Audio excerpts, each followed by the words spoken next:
The phone call came on a Wednesday morning in March, just as I was finishing my fourth consecutive night shift at the hospital. I was 28, exhausted, and had exactly $17 in my checking account until payday. My phone lit up with Mom's number, and I almost didn't answer. "Sarah, honey, I have the most wonderful news." Her voice was bright, too bright for 7 a.m. "Your sister just got accepted to her dream MBA program at Wharton." I pulled the phone away from my ear and stared at it. Then I put it back. "That's great, Mom. Really great. We're so proud of her. Your father and I have already started looking into how we can help with tuition. It's expensive, but for Madison, we want to make it happen."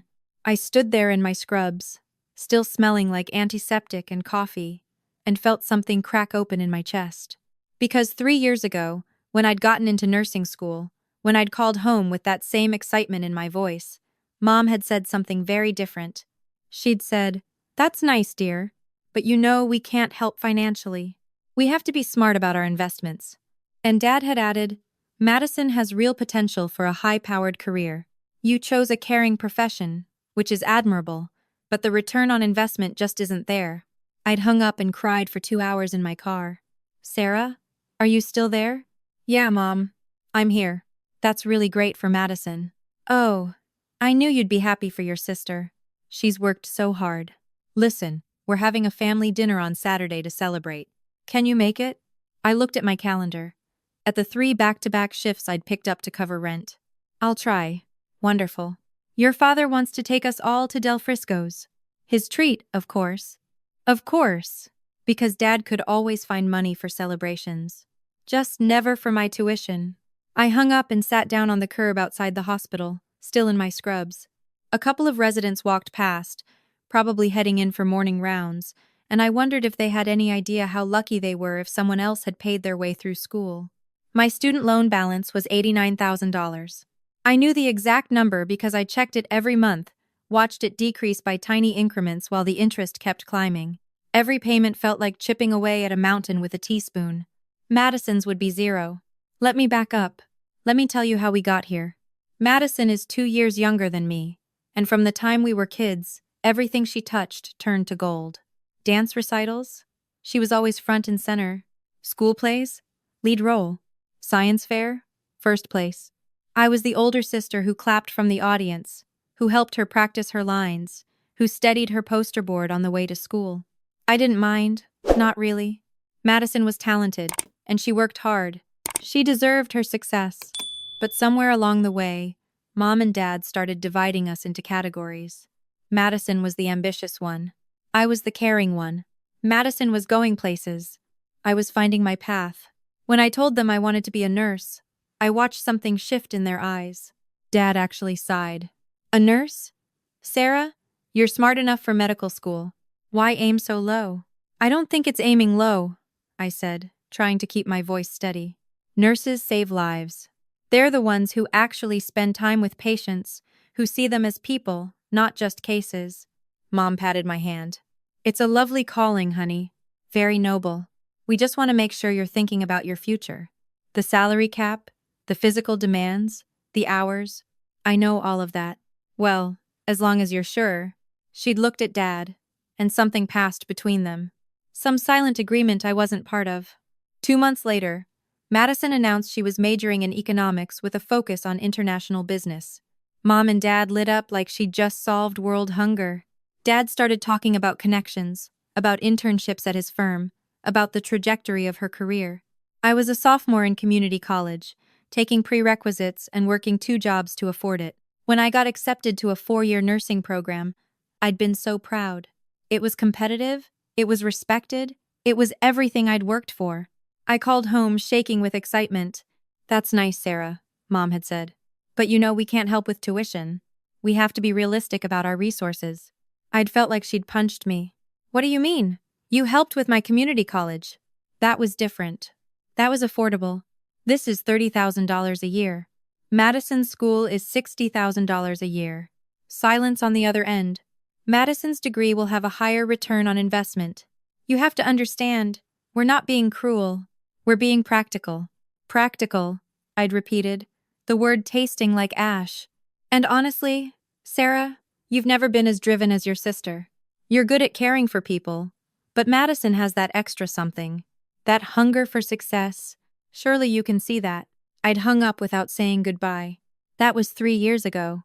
Since then, I'd taken out loans for every semester. I'd worked as a CNA during the day and a waitress at night. I'd studied in hospital break rooms and cafeteria corners. I'd missed family dinners and holidays because I couldn't afford the time off. I'd eaten ramen and peanut butter sandwiches so many days in a row that I'd started to forget what real food tasted like. And I'd graduated. Not just graduated, but graduated with honors. I'd passed my NCLEX on the first try. I'd gotten hired at one of the best hospitals in the state. My parents had sent a card. Madison had posted a picture of herself at her college graduation on Instagram, and it had gotten 500 likes. My graduation picture had gotten 47. Now I was an RN in the cardiac ICU, and Madison was going to Wharton. And Mom wanted me to come to dinner to celebrate. I went. Of course I went. Because some part of me, some stupid, hopeful part, kept thinking maybe this time would be different. Maybe this time they'd see me. Del Frisco's was the kind of restaurant where the menu didn't have prices and the waiters wore suits. Madison was already there when I arrived, wearing a dress that probably cost more than my monthly loan payment. She jumped up and hugged me. "Sarah, I'm so glad you could make it. How's the hospital? How's life?" "Amazing. I can't believe I got in." "Wharton, Sarah. Wharton. I know. Congratulations." Mom and Dad arrived, and the whole table lit up. Dad ordered champagne. Mom kept touching Madison's hand like she might disappear. They asked about her plans, her timeline, her strategy for networking. They hung on every word. "And the best part," Dad said, raising his glass, "is that your mother and I have decided to cover your full tuition and living expenses. We want you to focus entirely on your studies and building your career. No distractions, no stress about money." Madison's eyes filled with tears. "Dad, I don't even know what to say." "Say you'll make us proud." He smiled. "Though you already do." They toasted. I lifted my glass with them, but I couldn't taste the champagne. "Sarah, honey, you're quiet," Mom said. "Isn't this wonderful?" "It's wonderful. You must be so proud of your sister." I was. I really was proud of Madison. But I also felt like I was drowning, watching from underwater while everyone else celebrated on the boat. "Tell them about your promotion opportunity," Madison said suddenly, turning to me with genuine enthusiasm. "Sarah's being considered for a senior RN position. That's huge." I blinked. I'd mentioned it to her once, in passing, during a rare phone call. I hadn't thought she'd remembered. "Oh?" Mom said, polite but not particularly interested. "That's nice, dear." "It's really competitive," Madison continued. "She's up against people with way more experience. But her supervisor said she's a natural leader." "Well, good for you, Sarah." Dad smiled at me the way you smile at a child who's drawn a picture. Fond but distant. "It's important to advance in your field, even if there's a cap to how far you can go," Mom added. "Nursing is wonderful, but there's only so much upward mobility, isn't there?" I set down my fork. "Actually, I could go back for my master's. Become a nurse practitioner. They make almost as much as some doctors." "Almost," Dad repeated. "Well, if that's something you want to pursue," "It is," "then you should look into loans. We've always said you're resourceful, Sarah. You'll figure it out." The table went quiet. Madison looked between us, her smile faltering. "Right," I said softly. "I'll figure it out." The rest of the dinner passed in a blur. I pushed my filet mignon around my plate and nodded at appropriate times and tried very hard not to scream. When the check came, Dad didn't even glance at it, just handed over his black American Express card like it was nothing. That's what got me. The casual ease of it. The fact that money wasn't the issue at all. They had it. They just didn't want to spend it on me. In the parking lot, Madison caught my arm. "You okay?" "I'm fine." "Sarah, you're not fine. I saw your face in there." I looked at my little sister, at her perfectly styled hair and her designer dress and her bright, uncomplicated future, and I felt something twist in my chest. "I'm happy for you, Mad. I really am. Wharton is incredible. But nothing. I hope you have an amazing time." "Sarah, I have to go. Early shift tomorrow." I hugged her quickly and walked to my car before she could see me cry. I drove home to my studio apartment, the one with the leaky faucet, and the neighbor who played guitar at 2 a.m. I sat on my secondhand couch and looked at my loan balance on my phone. 8,000,000 And I thought about Madison, who would graduate from Wharton debt-free, who would step into six-figure jobs while I was still making payments. And I thought about what Mom had said. You've never been as driven as your sister. That's when something hardened in me. Something cold and clear and determined. They thought I wasn't driven? Fine. I'd show them driven. The next day, I applied for the nurse practitioner program. I applied to every scholarship I could find. I picked up extra shifts until my schedule was a wall of colored blocks with no white space. I studied pharmacology on my lunch breaks and pathophysiology on the train. I stopped going to family dinners because I couldn't afford the time and I couldn't stomach the comparison. Mom called once in a while. How are you, honey? Are you eating enough? You sound tired. I'm fine, Mom. You should try to take some time for yourself.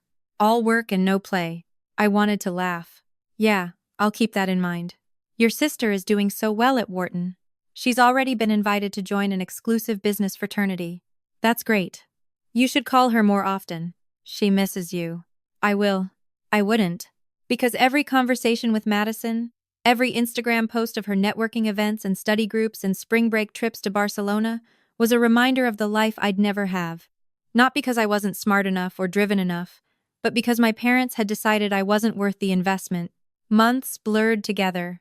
Winter turned to spring to summer.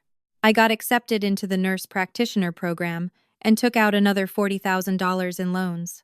I worked nights, weekends, holidays. I became the person who always said yes when someone called in sick, who stayed late, who picked up the impossible patients nobody else wanted. And something strange happened. I got good. Not just competent, but genuinely skilled. The attendings started requesting me for their toughest cases. The residents asked me questions. Families requested me by name. You have a gift, my supervisor told me during my annual review. You see things other people miss. You connect with patients in a way that's rare. I thought about Dad's words. Why aim so low? This didn't feel low. This felt like everything. 2 years passed. Madison graduated from Wharton, summa cum laude. She got hired at McKinsey with a starting salary that made my stomach hurt. Mom called to tell me about it, her voice vibrating with pride. Isn't it wonderful? She's going to be making 6 figures right out of school. Wonderful, I echoed. And they're putting her up in a corporate apartment in Manhattan until she finds a place. Can you imagine? She's really made it, Sarah. She really has. You should come visit her sometime. See New York. It might inspire you. Inspire me to what? I wanted to ask. To wish I'd been born the favorite? Instead, I said, maybe. I'm pretty busy with school. Still doing that nurse practitioner thing? Goodness, how long does that take? I'm almost done, actually. Well, good for you. Every little bit of advancement helps, doesn't it? I hung up and cried in the hospital parking lot for the first time in months. Then I wiped my face, went back inside, and saved 3 lives during my shift. Finally, after 2 more years of grinding, studying, working, and barely sleeping, I finished my nurse practitioner degree. I graduated top of my class. I got certified in acute care. I got hired as a no problem in the cardiac ICU at a prestigious teaching hospital, working alongside cardiologists and managing my own patient panel. My salary jumped to $115,000. I paid off a chunk of my loans. I moved into a better apartment. I bought real furniture, not secondhand stuff from Facebook Marketplace. I went to the grocery store and bought food without calculating every item. I felt like I could breathe for the first time in 6 years. Mom called. Sarah, we haven't seen you in so long. Can you come to dinner? Madison's in town. I'll check my schedule. Please try. Your father misses you. I miss you. Something in her voice made me pause. I'll be there. The dinner was at the same restaurant, Del Frisco's. Like we were bookending something. I wore a nice dress, one I'd actually bought new, and drove my reliable used Honda that I'd finally been able to afford. Madison looked different. Older, more polished, but also tired. She hugged me tight. It's been too long. I know. How's McKinsey? Brutal, but good. How's the hospital? I'm an NP now. Her eyes widened. Sarah, that's amazing. When did that happen? Few months ago. Why didn't you tell anyone? I shrugged. Didn't think anyone would care. Something flickered across her face. I would have cared. Mom and Dad arrived, and we settled into the familiar rhythm. They asked Madison about work, about her projects, about her boyfriend. They asked me how the hospital was, polite and perfunctory. Then Mom said, "Madison has some big news." My sister smiled, but it looked strained. I got promoted. I'm the youngest senior associate in my cohort. That's incredible, Mad. Congratulations. Thank you. It comes with a significant raise and more responsibility. She paused. And more hours. I'm working about 90 hours a week now. That's a lot, I said carefully. It's what it takes. She said it like she was trying to convince herself. Your sister is going places, Dad said, beaming. We always knew she would. I felt the familiar sting, but it was duller now, like a bruise I'd learned to live with. Then Madison turned to me. What about you? Mom said something about you finishing another degree? I'm a nurse practitioner now. Silence. Wait, Dad said. A nurse practitioner? Isn't that like a step up from nursing? Why didn't you mention this? Mom asked. I did. Multiple times. You said, that's nice. More silence. What does that mean for you career-wise? Dad asked. And for the first time, he sounded actually curious. It means I can diagnose, prescribe medications, and manage patients independently. I work with cardiologists in the ICU. I run my own clinic 2 days a week. And the salary? Mom asked, then caught herself. Sorry, that's rude to ask. It's okay. I make $115. Madison's eyes widened. Sarah, that's amazing. But Mom and Dad looked genuinely shocked. That much? For nursing? For being a nurse practitioner? Yes. I had no idea, Mom said faintly. I tried to tell you. You weren't interested. The table went quiet. A waiter came by to refill our water glasses, and we all stared at our plates. Finally, Dad cleared his throat. That's impressive. Sarah, really, thank you. Are you happy? Madison asked suddenly. Like, actually happy? I thought about it. About my patients, about Mrs. Chen, who'd cried when I held her hand through her husband's death, about the teenage girl I'd diagnosed with a heart defect that would have killed her if we'd missed it, about the intern who'd told me I was the best teacher she'd ever had. Yeah, I said. I really am. Good, Madison said softly. That's all that matters. But Mom was shaking her head. We should have helped you. We should have supported you financially like we did for Madison. Yes, I said simply. You should have. We thought, Dad trailed off. We thought nursing was just. We didn't understand the potential. You didn't care to understand. That's not fair, Mom said, but her voice cracked. Isn't it? You literally told me I didn't have as much potential as Madison. You said I wasn't driven. You said my career had a low return on investment. We were wrong, Dad said, and he looked older suddenly. We were incredibly wrong. Madison was staring at her plate, tears running down her face. Mad, this isn't about you, I said gently. You didn't do anything wrong. I knew, she whispered. I knew they were treating you differently, and I didn't say anything. I took the money and the support and I convinced myself you were fine. I am fine. But you could have been better. You could have had it easier. You shouldn't have had to work yourself to death just to prove you were worth something. Maybe I needed to, I said. Maybe that's what made me good at what I do. That doesn't make it okay, she said fiercely, looking at our parents. What you did wasn't okay. Mom was crying now too. We know, and we're so sorry. I sat there, looking at my family, at their guilt and their tears and their too late realizations. And I felt empty, not angry, not vindicated, just tired. I need you to understand something, I said. I don't need your money now. I don't need your validation. I built my career myself, and I'm proud of that. But I also need you to know that you hurt me. Deeply. And we didn't understand isn't good enough. What can we do? Dad asked. How can we make this right? I don't know if you can. I think maybe you just have to live with it. The dinner ended awkwardly. Madison hugged me in the parking lot. I want to do better, she said. I want to be a better sister. You're fine, Mad. This was never about you. Still, I'm sorry. I drove home and sat in my apartment, looking out at the city lights. My phone buzzed. A text from Mom. I'm proud of you. I should have said it years ago, but I'm saying it now. I'm so proud of who you've become. I stared at the message for a long time before responding. Thank you. 3 words. Not forgiveness. Not absolution. Just acknowledgement. The next week, Dad called. Sarah, I've been thinking. Your student loans, I'd like to help pay them off. What? No, thank you. I've got it handled. But it's the least we can do. Dad, you can't just throw money at this and make it better. That's not how this works. Then what do you want from us? I thought about it. I want you to actually see me. Not as an investment or a disappointment or a comparison to Madison. Just as me. As Sarah. Can you do that? Silence. I'll try. That's all I'm asking. Months passed. My parents did try. In their imperfect way. They asked about my patience. They remembered my schedule. They stopped comparing me to Madison. It wasn't perfect, and some days the old hurt bubbled up like a wound that wouldn't quite heal. But I was okay. Better than okay. Because I'd learned something in those 6 years of grinding and proving and fighting. I didn't need them to believe in me, for me to believe in myself. 1 year later, I was offered a position as the director of the nurse practitioner program at the hospital. It came with a significant raise, a leadership role, and the chance to teach the next generation. I called Madison first.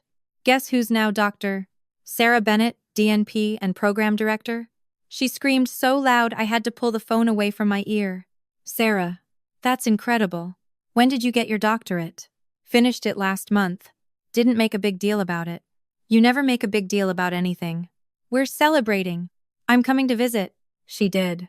She took a week off from McKinsey, which was apparently unheard of, and we spent it like we used to when we were kids. Laughing, talking, being sisters without the weight of comparison. I quit, she told me on the last night, over wine in my apartment. What? McKinsey. I quit. I'm starting my own consulting firm, focusing on work-life balance and sustainable business practices. Mad. That's amazing. It's terrifying. And Mom and Dad think I'm crazy. They keep asking why I'd leave such a prestigious position. I laughed. Ironic. Right? Suddenly I'm the disappointing one. She smiled, but it was shaky. But watching you build your career on your own terms, it made me realize I've been building mine on theirs. I don't even know what I want because I've been so busy doing what they wanted. So now you get to figure it out. Finally. We clinked glasses, 2 sisters who'd taken very different paths to the same realization. Their worth wasn't determined by our parents' opinions. I did eventually let them help with my loans, but only the final $10,000. I'd already paid off $119,000 myself. I wanted them to contribute something, to have some stake in my success, but I also wanted to know I'd done it myself. The day I made my last student loan payment, I took a screenshot and sent it to my family group chat. Madison responded immediately with a string of celebration emojis. Mom called, crying. Dad sent a simple text. Proud of you, Sarah. I sat there, debt-free for the first time in a decade, and cried. Not because I'd finally won their approval, but because I'd proven to myself that I never needed it in the first place. Last month, I was invited to speak at a nursing conference about non-traditional paths to leadership. I stood on that stage, looked out at hundreds of nurses and nursing students, and told them my story. Not the sanitized version, but the real one. About the favoritism, the loans, the grinding, the moments I almost quit. Your worth isn't determined by who believes in you, I told them. It's determined by what you believe about yourself. And sometimes the greatest gift someone can give you is underestimating you, because it forces you to prove to yourself what you're capable of. After the talk, a young woman came up to me. My parents won't help with my nursing school, she said, crying. They say it's not a real career. I took her hands. Then you're going to build something they never imagined. And when you do, you'll know it was all you. How did you not give up? I did. About 100 times. But I also got back up 101 times. That's the secret. Just one more time then you fall. She hugged me, and I saw myself in her. Scared, determined, underestimated, and absolutely capable of more than anyone realized. My parents came to the conference. They sat in the back, and when I finished speaking, they were both crying. Afterward, Mom hugged me so tight I could barely breathe. I'm sorry, she whispered. I'm so sorry we made you feel like you had to do this alone. I wasn't alone, I said. I had patients who needed me, colleagues who respected me, and a purpose that got me through. I had enough. We should have been enough too. You should have been. We're working on it. My family and me. It's not perfect. There are still moments when old patterns emerge, when I feel the ghost of that old hurt. But there are also new moments. Like when Dad called to ask my medical opinion about a friend's diagnosis. Or when Mom sent me an article about nurse practitioners being the future of healthcare. Or when Madison and I started a scholarship fund for nursing students whose families won't support them. We call it the Late Bloomer Fund, because sometimes the people everyone underestimates are the ones who bloom the brightest. I'm 35 now. I run the No Problem program at one of the best hospitals in the country. I mentor dozens of students. I've published research. I've saved lives. And I did it myself. Not because I wanted to prove my parents wrong, though that was part of it, but because somewhere along the way, I fell in love with who I was becoming. The person who worked 3 jobs and still found time to hold a patient's hand. The person who studied pharmacology on the subway and advocated fiercely for her patients. The person who refused to let someone else's limited vision limit her own potential. My parents see me now. Really see me. But more importantly, I see myself. And I like what I see. That's the thing about being underestimated. It hurts, deeply and lasting. But it also gives you something precious. The knowledge that everything you built with your own hands. No one can take that from you. No one can diminish it. It's purely, entirely yours. And that, it turns out, is worth more than any tuition payment could ever be.